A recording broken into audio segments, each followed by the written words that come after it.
हमारी ये कथा शुरू होती है नंदी के जन्म से, जो कोई साधारण जन्म नहीं था। शिलाद ऋषि एक महान तपस्वी थे जिन्होंने शिव को प्रसन्न करने के लिए कठोर तपस्या की। उनकी भक्ति से महादेव इतने प्रसन्न हुए कि उन्होंने शिलाद ऋषि को स्वयं एक पुत्र का वरदान दिया। यह पुत्र गर्भ से उत्पन्न नहीं होना था और उसकी आयु भी बहुत कम होनी थी। जब नंदी के अल्पायु होने की भविष्यवाणी हुई तो नंदी, जो बाल्यकाल से ही भगवान शिव के प्रति अटूट भक्ति रखते थे, उन्होंने स्वयं महादेव की घोर तपस्या में लीन हो गए। उनकी भक्ति इतनी निष्ठापूर्ण थी कि शिवजी अत्यंत प्रसन्न हुए और उन्होंने न केवल नंदी को अमृतत्व का वरदान दिया, बल्कि उन्हें अपना प्रमुख गण, सबसे प्रिय द्वारपाल और अपना वाहन भी बना लिया। तभी से नंदी को भगवान शिव का सबसे अनन्य और अविभाज्य भक्त माना जाने लगा। उनका रिश्ता केवल एक स्वामी और सेवक का नहीं, बल्कि एक गहरे आध्यात्मिक बंधन का था। पार्वती की मानवीय ईर्ष्या, एक पत्नी का हृदय, ये कथा तब मोड़ लेती है जब भगवान शिव और माता पार्वती कैलाश पर्वत पर अपने दिव्य निवास में सुखपूर्वक जीवन व्यतीत कर रहे थे। नंदी, जैसा कि हमने बताया, शिव के इतने करीब थे कि वे हर पल उनके साथ रहते। वे कैलाश के मुख्य द्वारपाल थे और शिव पार्वती के एकांत क्षणों में भी अक्सर उपस्थित रहते। एक दिन माता पार्वती के मन में नंदी के प्रति एक मानवीय ईर्ष्या का भाव उत्पन्न हुआ। ये कोई दुर्भावनापूर्ण या नकारात्मक ईर्ष्या नहीं थी, बल्कि एक पत्नी के हृदय की स्वाभाविक भावना थी। कल्पना कीजिए, आप अपने जीवन साथी के साथ कुछ पल अकेले बिताना चाहती हैं, अपने मन की गहरी बातें साझा करना चाहती हैं, लेकिन कोई तीसरा व्यक्ति हमेशा आपके पास मौजूद रहता है। पार्वती के साथ भी कुछ ऐसा ही था। वे शिव से अगाध प्रेम करती थी और उनके साथ अपने संबंधों को और भी गहरा और भी व्यक्तिगत बनाना चाहती थी। लेकिन नंदी की निरंतर उपस्थिति, उनकी भक्ति, उनकी निष्ठा और शिव के प्रति उनका समर्पण पार्वती को कभी कभी अपने और महादेव के बीच एक सूक्ष्म बाधा जैसी लगने लगी थी। उन्हें लगा कि शिव का सारा ध्यान और स्नेह नंदी पर भी बट रहा है और शायद वे शिव के एकांत ध्यान, उनके निजी क्षणों में नंदी को एक अनचाही उपस्थिति के रूप में देखने लगी थी। ये उस अनन्य प्रेम का ही परिणाम था जो पार्वती शिव के प्रति रखती थी। वे शिव को पूरी तरह से अपना मानना चाहती थी और उस प्रेम में किसी तीसरे की साझेदारी उन्हें शायद पूरी तरह से स्वीकार नहीं हो पा रही थी। ये उनके मानवीय पहलू को दर्शाता है, जहाँ एक देवी भी पत्नी के रूप में अपने पति का अनन्य ध्यान और समय चाहती है।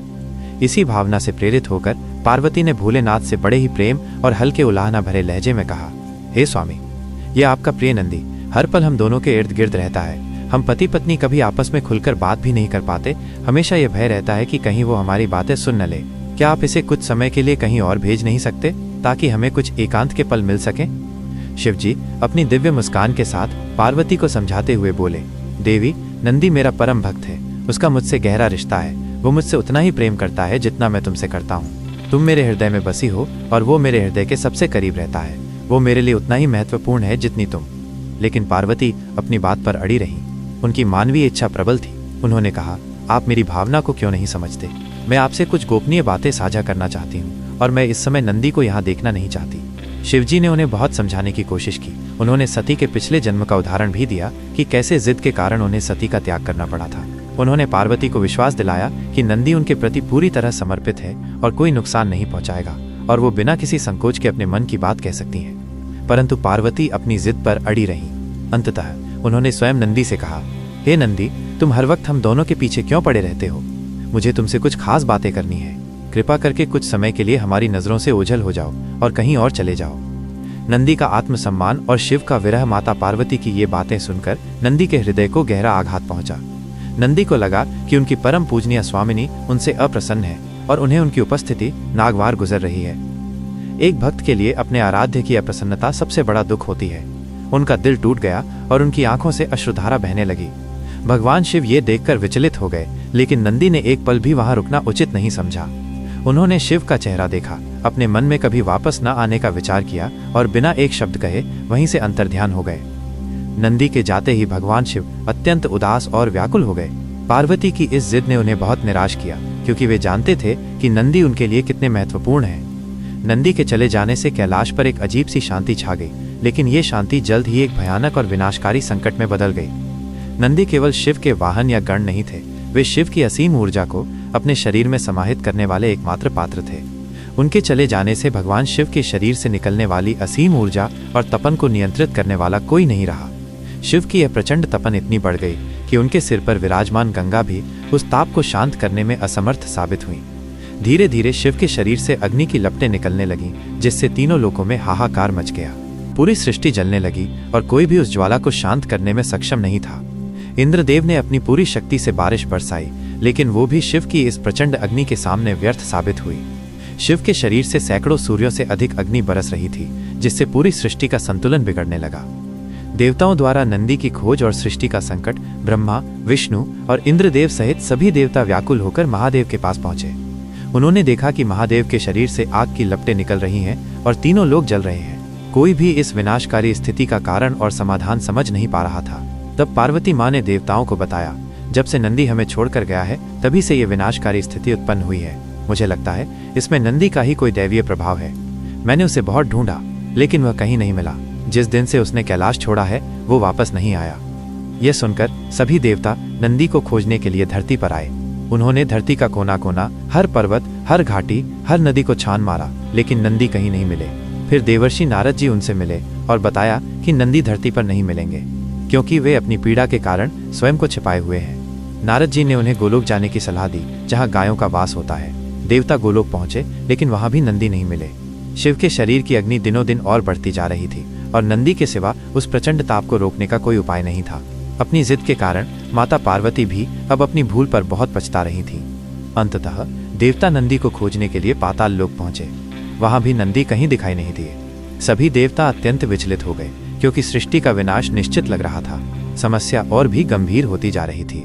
समाधिस्थ शिव के शरीर से ज्वाला लगातार विकराल रूप ले रही थी। कामधेनु की सहायता और नंदी की भावनात्मक वापसी देवता नंदी को खोजते खोजते दिव्य गाय कामधेनु के पास पहुंचे और उन्हें पूरी बात बताई। कामधेनु ने कहा कि कुछ दिन पहले नंदी उनके पास आया था और बहुत उदास था। उसने अपनी उदासी का कारण नहीं बताया, बस ये कहा कि वो उनसे मिलने आया था क्योंकि बहुत दिन हो गए थे। ये कहकर वो बिना कोई विशेष कारण बताए चला गया। कामधेनु ने देवताओं से कहा कि वे चिंता न करें, वो अपनी दिव्य शक्तियों से नंदी को ढूंढ लेंगी। कामधेनु ने अपनी दिव्य दृष्टि से नंदी का पता लगाया। नंदी उस समय पृथ्वी पर गायों के एक झुंड के बीच भेष बदलकर एक साधारण बैल के रूप में रह रहे थे। वे शिव के विरह में भोजन पानी भी त्याग चुके थे। कामधेनु देवताओं के साथ नंदी के पास पहुंची। देवताओं ने नंदी को देखकर असीम खुशी महसूस की और उन्हें तुरंत कैलाश वापस चलने को कहा, लेकिन नंदी ने कैलाश जाने से इनकार कर दिया। उनके हृदय में अभी भी माता पार्वती के कटु वचन और अपमान की पीड़ा थी। उन्होंने कहा कि उनकी स्वामिनी पार्वती उनसे ईर्ष्या करती हैं और अब उनका मन कैलाश जाने का नहीं है। नंदी की बातों को सुनकर देवता निराश हो गए, क्योंकि वे जानते थे कि नंदी के बिना सृष्टि का विनाश तय था। तब माता पार्वती स्वयं अपनी भूल को स्वीकार करते हुए रूठे हुए नंदी को मनाने आई। पार्वती ने नंदी से कहा, हे नंदी, मुझसे बहुत बड़ी भूल हो गई। मेरी बात मान लो और वापस आ जाओ। तुम सदा मेरे और स्वामी के साथ ही रहना। माता पार्वती ने भक्त के आगे अपनी जिद और अपने अहंकार का त्याग कर दिया। उन्होंने नंदी से वचन लिया कि वो फिर कभी दिल दुखाने वाली बात नहीं कहेंगी और सदा उनका सम्मान करेंगी। पुनर्मिलन और शिव ऊर्जा का चिरंतन रहस्य माता पार्वती के सच्चे पश्चाताप और प्रेम भरे वचनों को सुनकर नंदी का हृदय पिघल गया। वे मान गए। जैसे ही नंदी माता पार्वती और देवताओं के साथ कैलाश पर भोलेनाथ के सामने पहुंचे, उन्होंने एक चमत्कारिक कार्य किया। उन्होंने भगवान शिव के शरीर से निकली हुई सारी ऊर्जा रूपी ज्वाला को अपने अंदर समाहित कर लिया। ये ऐसा था मानो शिव की प्रचंड ऊर्जा को एक पात्र में समेट लिया गया हो। नंदी के ऊर्जा अवशोषित करते ही शिव जी की तपन शांत हो गई और सृष्टि एक बड़े विनाश से बच गई। भोलेनाथ तुरंत शांत और प्रसन्न हो गए और सामने अपने प्रिय नंदी को देखकर अत्यंत खुश हुए। तभी से ये मान्यता है कि हर शिव मंदिर के द्वार पर नंदी अवश्य विराजमान रहते हैं। वे केवल वाहन नहीं, बल्कि शिव की ऊर्जा के संरक्षक हैं। नंदी मंदिर से निकलती हुई शिव की ऊर्जा को अपने अंदर समाहित करते रहते हैं, जिससे सृष्टि में संतुलन बना रहता है और भक्तों को शिव की ऊर्जा का शुद्ध रूप प्राप्त होता है। नंदी का हर शिव मंदिर में शिव के ठीक सामने होना भक्त और भगवान के अटूट रिश्ते का प्रतीक है, जहाँ भक्त की भक्ति इतनी प्रबल होती है कि वो स्वयं भगवान के अस्तित्व और सृष्टि के कल्याण के लिए भी आवश्यक हो जाती है। संजय तिवारी द्वारा लिखित और DS पाल द्वारा गाई गई ये कथा हमें बताती है कि नंदी दरवाजे पर क्यों रहते हैं। ये हमें सिखाती है कि युगों युगों तक भगवान अपने भक्तों के साथ रहते हैं और भोलेनाथ सदा ही अपने भक्तों का कल्याण करते हैं। जो भी इस पावन कथा को सच्ची श्रद्धा से सुनता है, वह भवसागर से पार उतर जाता है और शिव कृपा प्राप्त करता है। अगर इस पावन कथा को सुनकर आपके हृदय में भी शांति और एक नई ऊर्जा का संचार हुआ है, अगर आपको भगवान शिव और नंदी के इस पवित्र बंधन ने भावुक किया है, तो कृपा करके इस वीडियो को लाइक करके अपना प्रेम और समर्थन अवश्य दें। इस कथा को अपने दोस्तों और परिवार के साथ शेयर करें, ताकि भगवान शिव की महिमा और नंदी की भक्ति का यह अनुपम उदाहरण अधिक से अधिक लोगों तक पहुंच सके।